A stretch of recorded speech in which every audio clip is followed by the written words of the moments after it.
Measuring the length of curved line. We cannot measure the length of curved line directly by using a meter scale. We can use a thread of measure to measure the length of a curved line. Activity 4. Use a thread to measure the length of the curved line AB. Figure 10.10. Put a knot on the thread near one of its end. Place the knot on the point A. Now place a small portion of the thread along the line. Keep it taut using your fingers and thumb. Hold the thread at this end point with one hand. Using the other hand, stretch a little more portion of the thread along the curved line. Go on repeating this process till the other end B of the curved line is reached. Make a mark on the thread where it touches the end B. Now stretch the thread along a meter scale. Measure the length between the knot in the beginning and final mark on the thread. This gives the length of the curved line AB. We see that we need a lot of care to ensure that we are measuring distances and lengths correctly, and we need some standard unit and devices with which we measure these distance and can convey our results to other moving things around us. Activity 5. Think of some objects you have seen recently. List them in table 10.4. These may include a school bag, a mosquito, a table, people sitting on chairs, or people moving about. The list may also have a butterfly, a dog, a cow, your hands, a small baby, a fish in water, a house, a factory, a piece of stone, a horse, a ball, a bat, a moving train, a sewing machine, a wall clock, or the hands of the clock.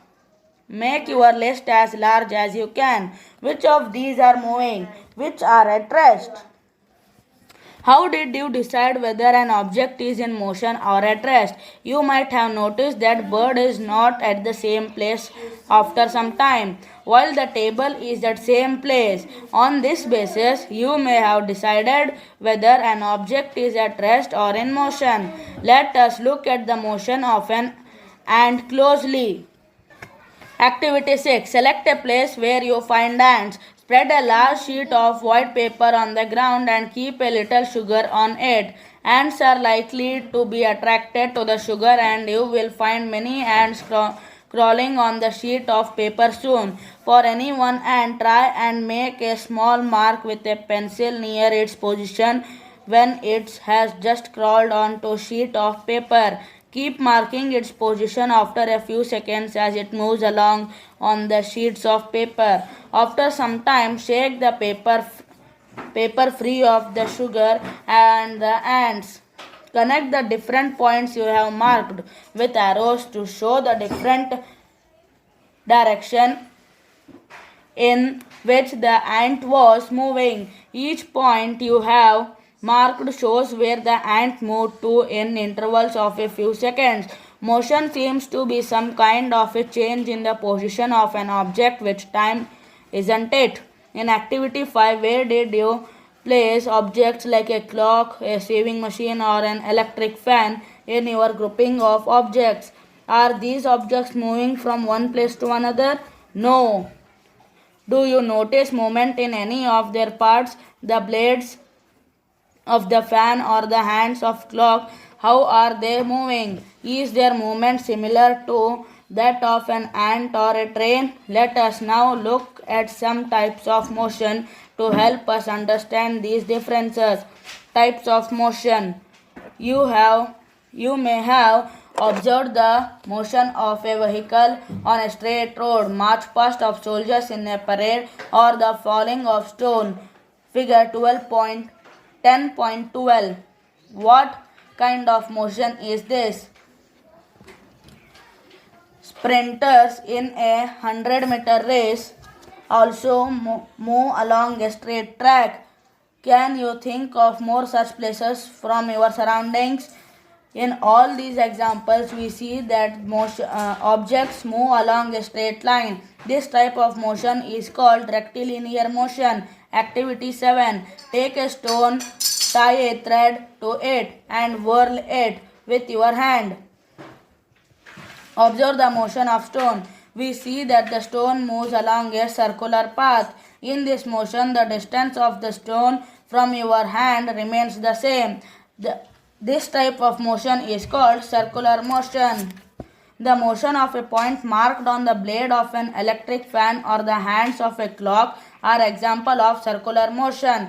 Figure 10.13. The electric fan or the clock by themselves are not moving from one place to other, but the blades of the fan rotate, and so do the hands of a clock.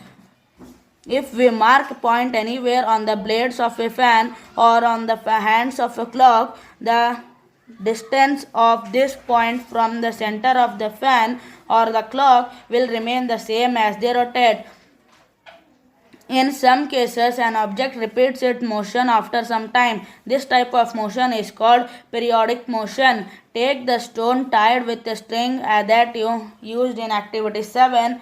Now hold the string in your hand and let the stone hang from it. This is a pendulum. Pull the stone to one side with the other hand and let it go. Now the pendulum is in motion. It is an example of periodic motion. A branch of tree moving to and fro, motion of a child on a swing, strings, a guitar on a membrane of drums, tabla being played are all examples of periodic motion where an object or a part of it repeats its motion after a fixed interval of time.